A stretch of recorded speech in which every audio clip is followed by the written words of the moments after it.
Hi, everybody. This is Eddie. I'm going to do a market update for next week. So far it's been a pretty brutal week. This is the third week down in a row, so it is getting to an area where it's a little bit overextended on the downside. So it is trading at the weekly 200-day simple moving average at the moment. This is a little bit of the low of the demand zone. So this is an area where it can do a bounce, most likely just reversion to the mean, going back to test the 8-day moving average before coming down lower. So the area that I am looking at, it's around that 3,400 to be first potential bottom, and then it can come down as far as 3,200, and then after that is 2,900, which is the peak of the demand zone. Right. So the type of thing we're going to look for next week is, are we going to open the week down, straight down below? Are we going to come back up and the retest the low of the week before going down any further, or are we just going to reverse right here and do an outside week where we engulf the previous week, right? So these are things that we look for next week. And just because we're a little bit extended, I do suspect that we potentially do get like a dead cat bounce before a continuation down. Right. So let's look back into daily. Right. So on the close of Friday, we actually broke the lows of this consolidation, which formed into a bear flag. Right. I actually thought we were going to come back up and test 21 before going down further, but it seems like this resistance area was just too much for this 3720. It was just too much for the index to break above, so it is coming down. But this does not mean much in the week like that, because it was the month end. So at the month end, there it tends to be a little bit more volatile as funds position for the next month. So next week we potentially could open low and then bounce all the way back up, and then retest that 8. So just be careful shorting right away. Give it a few minutes at the open of Monday to see what's going to happen, and then you can decide on a direction since then. I normally go into a day, like right now I'm not swing trading, so I'm not holding anything overnight. But if you're day trading, just go by the price action. It doesn't matter which direction it's going to go, right? You just go with the price action and then trade the direction for that day only. So, if we look very bearish on the daily chart, but for a day it could be bullish, right? So, just keep that in mind when you're trading. Try not to get a bias when you're just day trading. All right. So let's take a look at Qs. The Qs are just as bad. It broke the June lows as well. It did close at the low of the day. We are oversold as well. So, next week I am looking for a dip, then maybe a bounce, right? So this is the area that I'm looking at right here as a potential bounce area, which is around that 260 on the Qs. On SPX, I am looking at actually right around 3550 if it does come down and retest that before the bounce back up. So it, like, because it's overextended, let's take a look at the market breadth to see what's going on there. So not that one. So we're going to look at how many stocks are actually above the 50-day moving average. So it looks like right now only 3% of stocks are above the 50-day moving average. That's an extreme low. So every single time it's at an extreme low like this, it tends to bounce, right? So we have one in June. So that's the low of the June. So low did have a significant bounce back up, and then it went back above to almost 90, which is a very high number, and then it came back down, right? So this is the market breadth that you tend to look for reversals on extreme selling. So it is at extreme level, so potentially it could get a bounce back up. And the last time we went this low was June, and then it was March during COVID lows, right? So we're at Well, I wouldn't say capitulation, but it is a short-term short-term capitulation era right now. So potentially we will see a bounce next week, and then you want to keep an eye on this level as well. So if we do get back into like these extreme zones right here, it's mostly it's going to reverse as well.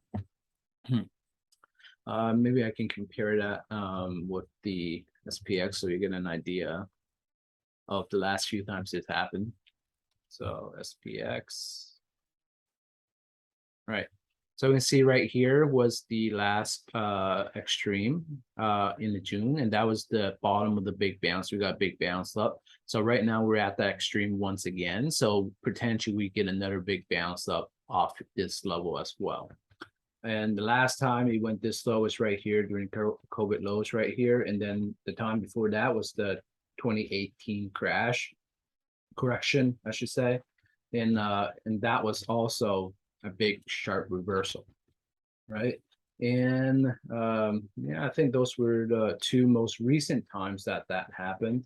And the time right here is in 2016 correction, which is also time the bottom of the move as well, and then start moving back up. So this is a pretty good indicator to look for extreme levels for bounces, and we're at extreme levels. So I wouldn't going in too heavy on the shorts on your swing trades, but I'd be looking for potential bottom and then a reversal type of play, right? So you can fade this move on the way on the bounce, right? So if you guys are going for income trading, then potentially you could sell some put spreads or puts, and then once you start reversing, you can collect that income. Or another way is actually wait for the reversal and then play the direction of the reversal, right? So, and if you guys are day trading, look for momentum on the upside, right? So, if the hourly chart start moving towards the bull side, that's the direction you're going to play, instead of trying to think that we're going to go much lower, right? So I mean, it can go much lower, but at this point it's extended, and it needs a relief rally before going down any further. So keep that in mind. So let's take a look at some stocks. So Apple is getting destroyed. So we talked about Apple last week or a few weeks ago about this level right here, about the 50% retracement area. So it lost that, and this was a key support level, right? You see that majority of the demand was right here, and then finally during option expiration, got a big push down. So we're coming down to the low of this area right here. I'm just going to take the SPX off here. Right, so we're coming down to this secondary support zone right here. So this is the area that I will be looking for a bounce right around this. So you can potentially form a higher low or a double bottom around this area right here, right? So this area was a key resistance area from the past. So right here, you look, right? It's been working as a resistance and support level for quite some time. It is approaching this demand area, and potentially this is the area it will bounce from, right? If it loses this area, then it's going to be in a lot of trouble. You can see right here, there's not much volume between from this area to pre-COVID lows, right? So I don't suspect Apple will come down to pre-COVID high area. If it does, we'll be buying this and just hold on to it forever, right?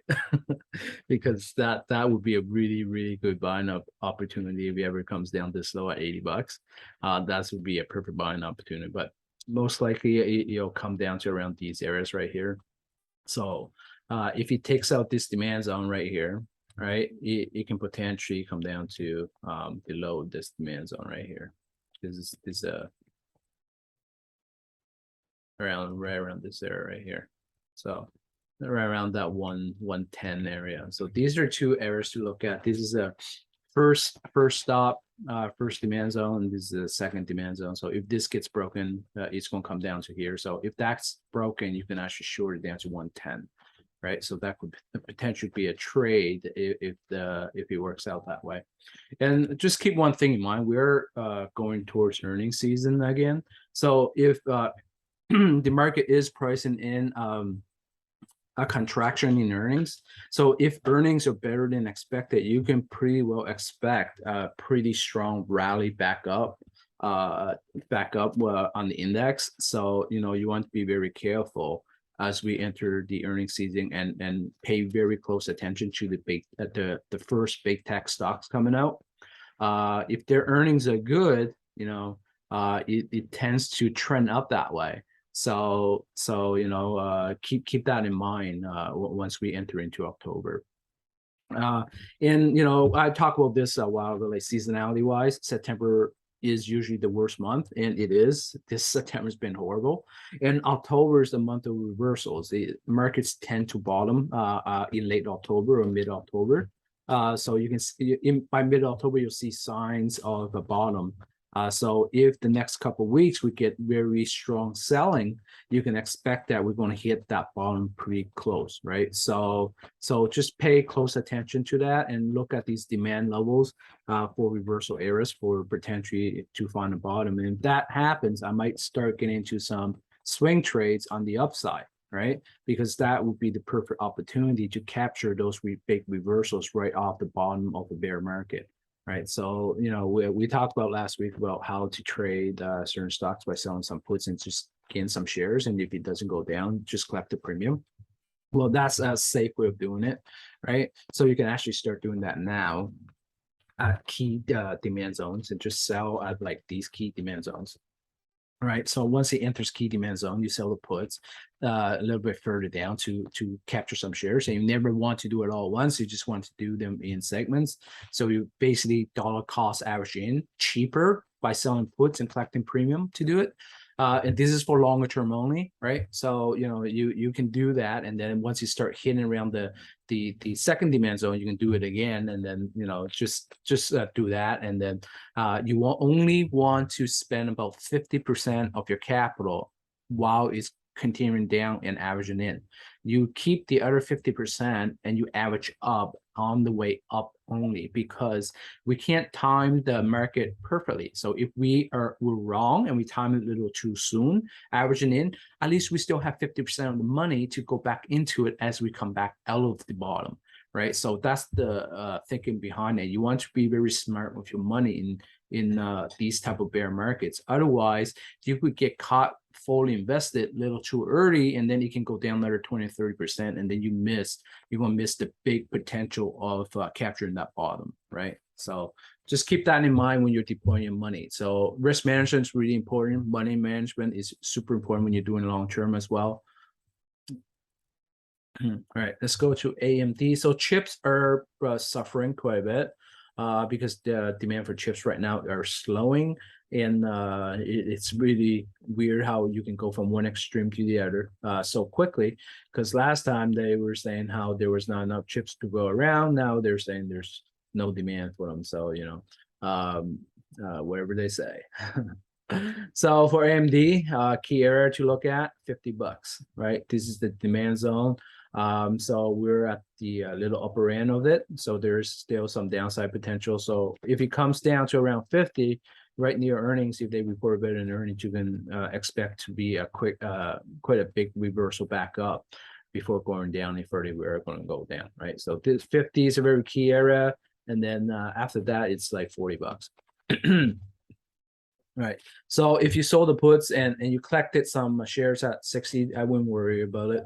Right. Just sell some more down at a little bit more at 50, a little more at 40, and then keep the rest for the rally back up. So that's the way I would play it.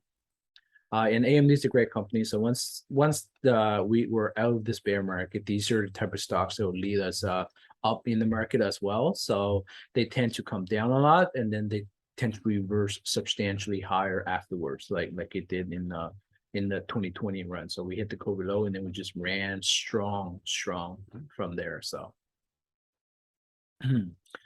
Amazon. So Amazon's still showing strength over the overall market because we did not hit the June lows yet. So June lows is the top of the demand zone, right? So you can go as low as 80. So this is a really good area to start selling some puts to grab some shares and collecting premium as you wait for the market to bottom, because these are very good buy zones. And if you believe in the company, I think Amazon's here to stay. These are areas where you really want to take advantage of the cheap pricing, right? And then, the best way to do it, just sell puts, grab your shares, collect the premium, get your shares for cheap, right? And then on the way back up, you'll make a lot of money. Facebook, it's at COVID lows now. I don't touch Facebook because there's no plan for me to go into Facebook at all, because they just they're losing market share, and their metaverse is years out. So if they ever succeed in metaverse, this is a cheap price to get it at, but it could be a long wait as well. So I'd rather put my money in somewhere that's moving. So Google Deep broke down on this key demand zone right here. So if you were trading it on this bounce potential, and then it didn't work out, you would have took your exit by now, right? So this is an area where it start coming into some demand zone. So the demand zone right here is about 85 and 85, and then next one after that is around 70, 75. So you have a pretty good range, about $20 range, that you can start grabbing some shares of Google as well. Let me see this, just measure this move to see where we're trading at. Right, so we are pretty close to about 60, pretty close to that 62%, and it does look like that 62% is near a demand zone. So potentially that's where it's going to pause on the selling, and then a bounce. And if it does bounce, if we hit this area, most likely it's just going to bounce up to this area where the previous demand zone is now a very heavy resistance area. So it could have a hard time trying to break through this area right here. So if it does come down, you buy it around this area, and then if it bounces, it's going to just retest this area and potentially coming back down, or consolidate before moving back up. Microsoft, very similar chart to a lot of stuff. So it is getting close to this high demand zone right here around 200. So this is a very key area to hold. If it does not hold this, it can come down to the COVID lows, right? So at 200 is where you want to start entering into the stock. So I would sell some puts at 200 and grab some shares for your long-term portfolio, right? So you can sell some over here and grab some shares if you would like. And this is the way I would play it. And if the stock price does come down to 200, I can potentially buy some shares at 200 and then just set stop loss for a trade as well. So it is oversold, and momentum is starting to shift on it. So most likely we will get a bounce back up before it hits 200. So if you just want to sell some puts and collect some premium, $200 would be the strike you want to sell it at. Right, that's about just 10% down from the price where it's trading at. So that's not too bad. If you get assigned the shares at 200, I would just keep it around the 200, and then just do like I said, like maybe 1/4 of what you want your intent precision, or 1/3 of intent precision at 200, right? And then if it does come down to the next demand zone, which is around that 150 area, that's where you want to add to the stock for sure. Right. Netflix is starting to look very interesting. Netflix, as you can see, the moving average is starting to get flat now. 200 just right in between there. If the 200 does come down to around where the gap area is, expect it's going to break through it and gap fill. That could be a pretty substantial play. That's a pretty big gap there. So you can see that I do have my alerts set right around there, that area, and then the gap area is actually right here around that 272.60. 272, 273 area, right? Let me see the exact area. The exact area. Oh, I don't have the thing set on there. So it's about 235.75, right? Right. So yeah, right around this area right here to enter the gap. And then once you get into the gap, your target is just gap fill 330. Right. So that potentially be the play to go in, and they're heading into earnings. So if earnings and their subscribers actually start increasing, well, you can expect that we're going to get a big gap up and actually fill that gap around the gap. So for earnings, they tend to have big reactions on earnings. You can probably straddle that and be able to still make money off the trade. So that potentially is a trade. If not, you can do a lotto call, but somewhere in between the gap. And then if it does gap up, then you can make a lot of money. If it doesn't, then you lose a little bit of money. So it's a very good risk reward. You wouldn't bet the firm on it, but you can bet, like, throw a few $100 at it if you wanted to. Nvidia right at demand zone. This 120 area is a key area to hold. If Nvidia loses this area, yeah, you can expect it come down to $80, right? So at this area, if you believe in the company, you can buy a little bit, but I wouldn't go too heavy on it because just because the way the economy is at the moment with the chips, I would go in like maybe a quarter of a trade right over here and then see what happens. If we do go back up, you can suspect that we will run back up to that 150, 160 zone before a rejection back down. So if you want to go for a trade, you can enter here, set your stuff below the low of this consolidation over here, right? And then just run it up to 150 or 160 and get rid of it, right? So yeah, if you want to trade it, that's the way I would trade it. Tesla's in a very dangerous area right now. If you see, we're in this box right here. We're at the low of the box. If we lose this box, expect it to come down to the bottom of the this area right here. This is the breakout zone. Last time where we broke out and go up. So if it loses that area, you can suspect we test the low of this area as well.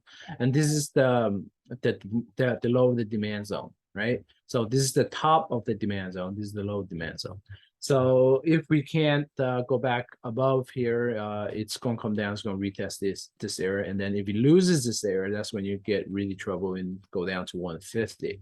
If it goes down to 150, it'll be buying at 150. That would be the area I'll be looking at to buy. And if you look in the bigger time frame, this kind of looks like a head and shoulders pattern, and this is your neckline right here. So if you're holding Tesla, I would hedge it if you're going to hold it, because this does not look good. It looks like it does want to come down. You can see that the moving averages right here, we're all being rejected, and it is starting to separate. So most likely it's going to come back down into this zone right here. Right, so that's all for this week. You guys should be very careful of the markets. Even though we're at some pretty key levels there, it can go much lower. So keep that in mind. How you make out this is how well you do your risk management, right? We talk about risk management for weeks and weeks now. So if you're going to trade, that's how you're going to succeed, is having pretty tight risk management, and don't be biased in the markets. Just trade the action. That's how you profit off bear markets. Trade the action. It's not about when's it going to go down, when's it going to go up, how far it's going to go. It doesn't matter how far it's going to go, right? Because if you're trading intraday, you only care about what's happening intraday. If you are going to swing trade it, you only care about what's going to happen the next day, right? Otherwise, if you start reversing on you, just get the hell out really quickly and then take the loss and then go on your next trade. That's the only way to trade this market right now, because as you can see, it's very volatile. If you're shorting it, be very careful. In bear markets, you get short squeeze really quickly, and you can lose substantial amount of money if you get caught in a short squeeze. So just keep that in mind when you're shorting.